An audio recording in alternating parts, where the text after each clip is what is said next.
Lisho nilanga ababukeli ngegama lenkosi enguJesu Kristu ngiyanibingelela in Jesus name. This is your pastor, this is your apostle, this is your brother SB Mohanedi. Ngithi shalom kulo phela uhlelo la khona sithi uJehova ufohlile. Ngiyabonga ukuthi ke ningineze leli thuba namuhla emakhaya ukuthi sizohlala ebukhoneni bukaNkulunkulu lana abantu iqiniso lithi bayabusiseka. Nawe mbukele ekhaya iqiniso lithi namuhla your life will never be the same again. Siyambonga kuNkulunkulu osigcinile wasivikela waphinde wasinikeza lolu suku lanamuhla egameni lika Jesu.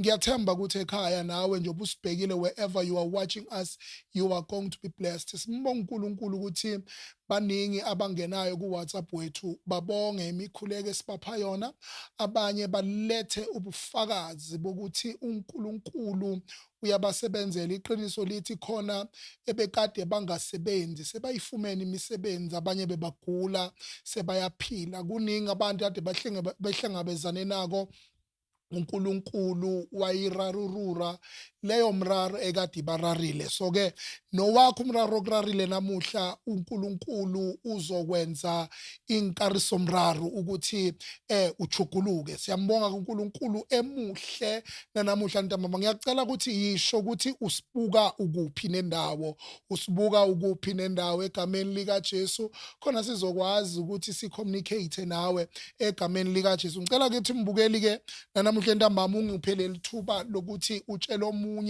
and share this video lapho ku Facebook nalapho ku YouTube nalapho ku TikTok, so that sizokwazi to reach as many people as possible, because I believe ukuthi namuhla ntambama ubusuku bakho ubusuku bommangaliso wakho. Kepha ngicela sathana isikhathi kafushana sikhuleke before sizoyezwini kaNkulunkulu nasemikhulekweni. Baba wethu oyingcwele egameni lika Jesu Kristu waseNazaretha, ngiyakhuleka baba onamandla, sibonga isandla sakhe esingafinyezwanga ukuba baba oyingcwele sisindise nendlebe yakho enganzima ukuthi izwe. Baba othona amandla, siyabonga ukuthi uyizwile imikhuleko yabanye, wayiphendula, wehlile wabalamulela kuwo onke amakhamandela nobukhoboka bukaSathane.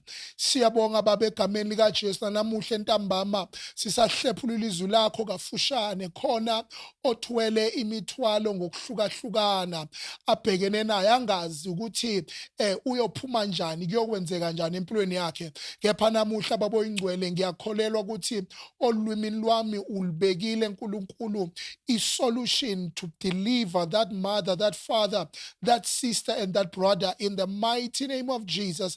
I thank you, Lord. Amen. Siyabonga ke mbukele ekhaya egameni lika Jesu Kristu waseNazaretha.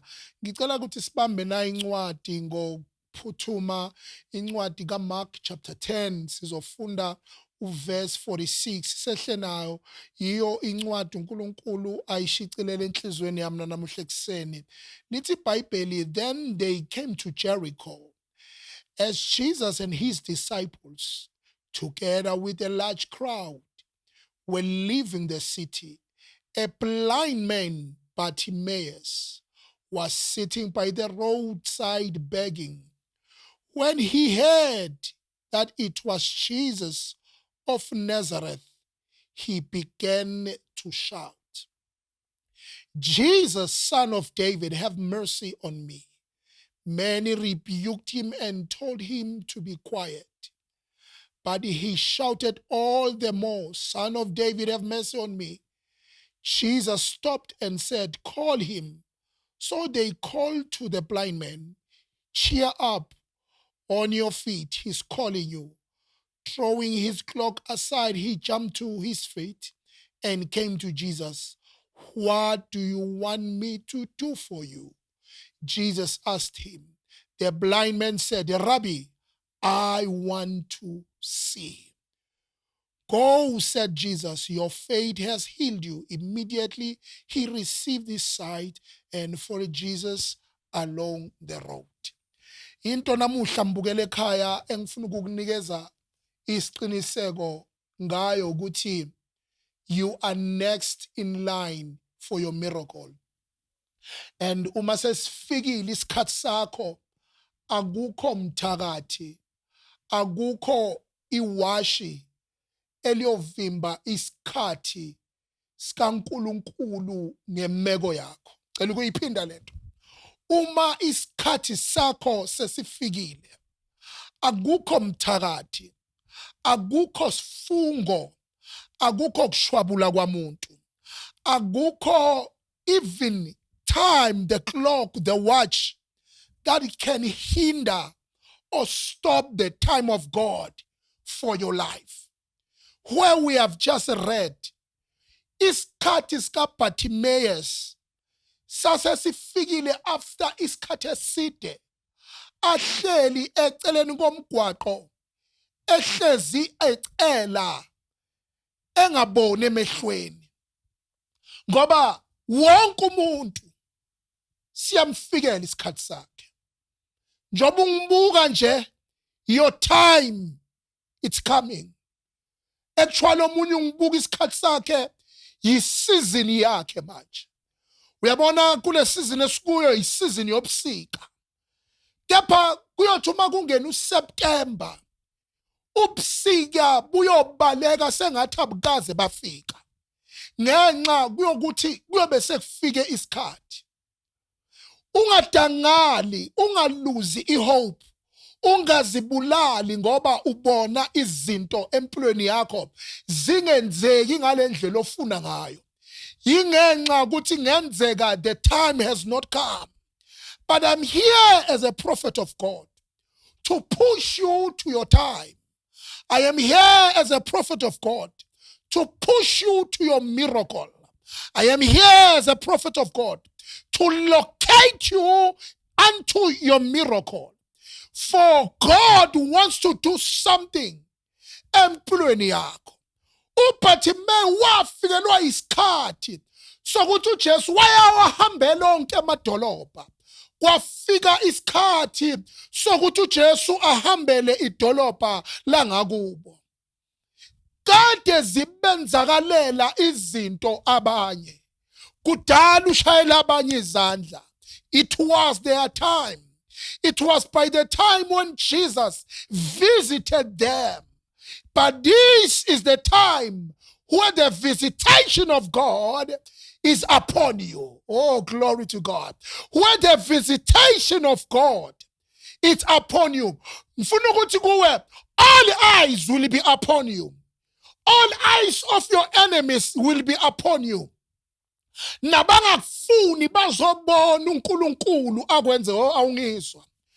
Kufike isikhathi sokuthi uNkulunkulu akubuthe phansi la, oh my father, la sekufungwe ukuthi siyoke sibone ukuthi yoba yini. Uyabo Bartimaeus kwakunabantu abaconcludile ngaye ukuthi uyohlala lapha emgwaqeni angaboni for the rest of his life. Bakhohlwa ukuthi ukhona uNkulunkulu ohlala emazulwini. Ngoba ukhona uNkulunkulu afika sebafungile, afika nanawe mnikazi wesimo. Oh, fire. Nawe mnikazi wesimo ungasaboni ukuthi kuyoze kulunge empilweni yami. When the time of God comes, sikuthola nawe ungazi ukuthi which way to go out or to come out. Mfuna ukuthi kuwe mbukele ekhaya, uBartimaeus wafikelwa yileso sikhathi.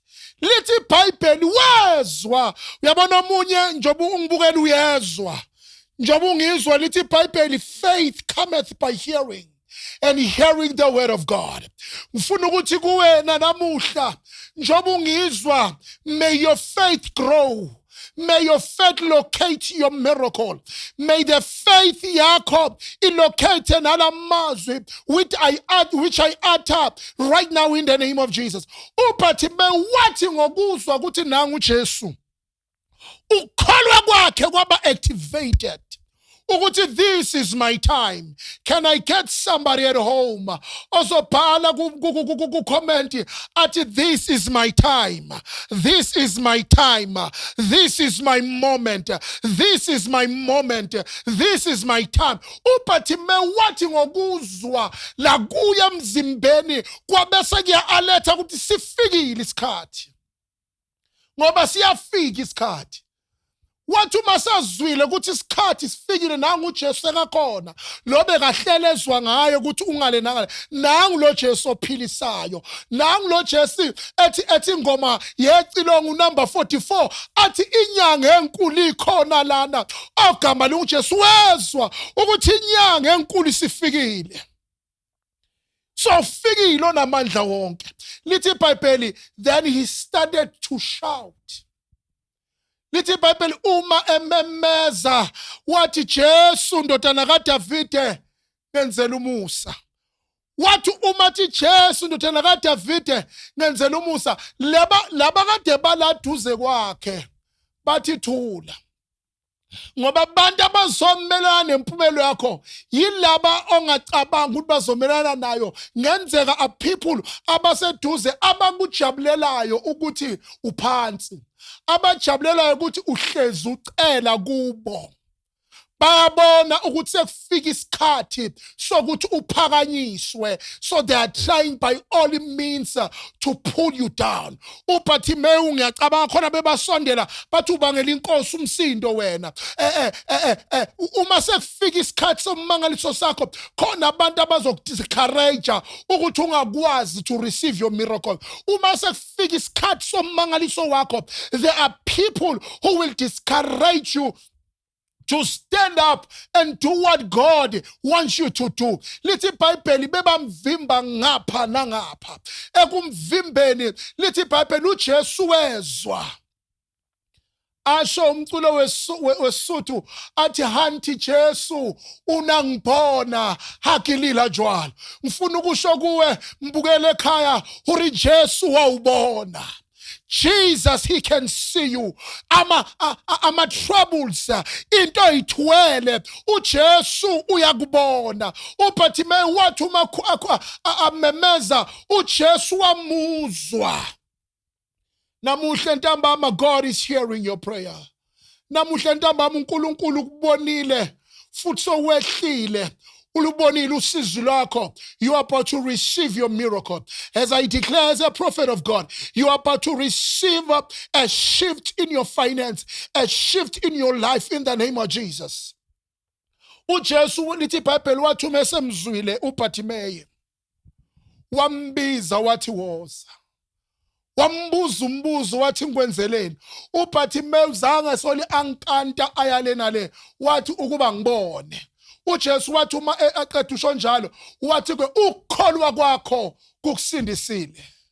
Ngifuna ukusho ukuthi kuwe njengoba ungibuka namuhla, your miracle is locating you. I'm saying your miracle is locating you. Your healing is locating you. Just stand up and shout the name of Jesus. Never mind gossips. Never mind abantu abakubukela phansi. Never mind abantu abakuthakathile. Never mind abantu abathi ngeke waphinde waba utho. Khona uNkulunkulu afuna ukwenza kona. Ufuna ukukuthatha phansi akwenze utho. Never mind izinkulumo zomuntu. Ngenzeka you are an artist, you are watching me.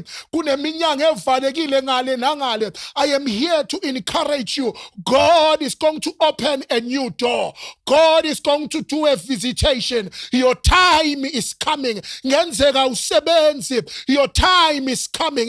Ngenzeka uyagula. Your time is now. As I prophesy upon you, as I pray over your life, in the name of Jesus, amakamandela, ama-chains akubopha inyawo nezandla mawaqaqeke as I pray in the name of Jesus.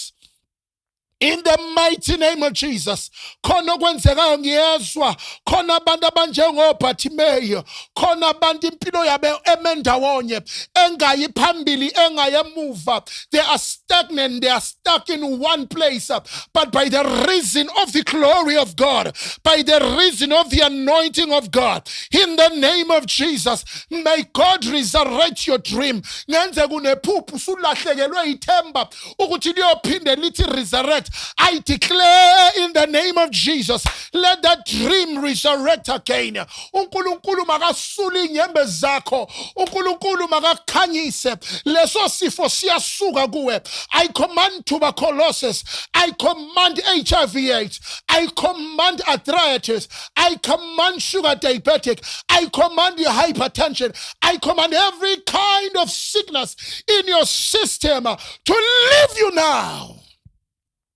In the name of Jesus, ngikhomanda lonke uhlobo lwemimoya oselubamba impilo yakho lubambe umndeni wakini akekho ophumelelayo nonke nijame endaweni eyodwa kepha ngiyakhulula manje in the name of Jesus. uNkulunkulu uyaqaqa because this is the visitation of God. The very same Jesus who visited Bartimaeus unguJehova nanamuhla ozokufohlela uzokuvisit kulesimo sakho. Ngicela ukholwe khonto engiyizwayo egameni lika Jesu. In my spirit it's moving, in my spirit it's happening. Khona okunyakazayo, you are about to celebrate, you are about to smile. uJehova owahlekisa uHana, uJehova owahlekisa uElizabeth, uJehova owahlekisa uSarah uzoba nguJehova ozokuhlekisa nawe. Your miracle is now. I pray in the name of Jesus. Ngiyacela mbukele ekhaya, ngicela uthumele isicelo somkhuleko wakho. Ngicela usibhale lapha ku WhatsApp njengoba uyibona. Ngifuna ukukhuleka nawe. Khona into eyenzekayo. uNkulunkulu uthinta omunye useCape Town. Uthinta omunye uKwaZulu Natal, uthinta omunye useMpumalanga, uthinta omunye useSwazini, uthinta omunye useGauteng. Wherever you are watching me, by the reason of the anointing of God, the Lord is touching you. Njoba ngikhuleka kunomama ongibukele ongusisi nje unenkinga yenyawo eziqaqambayo egameni likaJesu ziba sengathi zibanjwa yinkwantshu. Ngiyakhuleka egameni likaJesu, let the healing of God be release inside enyaweni zakho egameni lika Jesu Kristu. There is a child, my sister, lapha ekhaya. Your child usafarisha isifuba, udiagnosed nge-asthma amncane. The Lord is touching that child in the name of Jesus. I declare and I prophesy upon you wherever you are watching me. Ngizothi kuwe uJehova sekafohlile futhi sekafohle njengamanzi. Nangu uNkulunkulu akwenzela ummangaliso. Ngiyacela mbukeli, bhala isicelo sakho laphansi, bhala isicelo sakho ku WhatsApp, buyisa lobufakazi njengabanye. uNkulunkulu uzokwenzela ummangaliso. Ngiyabonga mbukeli, njengoba ungibukele namuhla ntambama, khona sekwenzakile, khona okusazokwenzeka. Ngicela ukuthi uNkulunkulu onguJehova ofohla njengamanzi, unguJehova Balperazima, ngicela kufohlele abuyise konke okutshontshwe isitha kuwe, nawe uhleke, nawe ujabule egameni likaJesu. Funa ukuba ngivala namuhla ngithi this is your time, this is your moment where Jehovah will bring breakthrough in the midst of your enemies. May the good Lord bless you tonight as you are about to sleep. In Jesus' name I pray. Amen.